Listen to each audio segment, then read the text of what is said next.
مورکھنڈا نواحی گاؤں ہفت مدر کے سرکاری اسپتال میں 4 ڈاکوؤں نے پہلے چوکیدار اور سیکیورٹی گارڈ کو رسیوں سے جکڑا،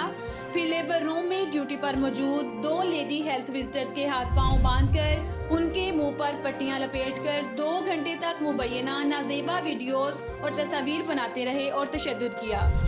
ننکانہ صاحب سے ہمارے نمائندے راجہ وقاص کی رپورٹ کے مطابق مبینہ طور پر دیگر لیڈی ہیلتھ وزٹرز نے الزام عائد کیا ہے کہ دونوں خواتین کے ساتھ ڈاکوؤں نے زبردستی زیادتی بھی کی ہے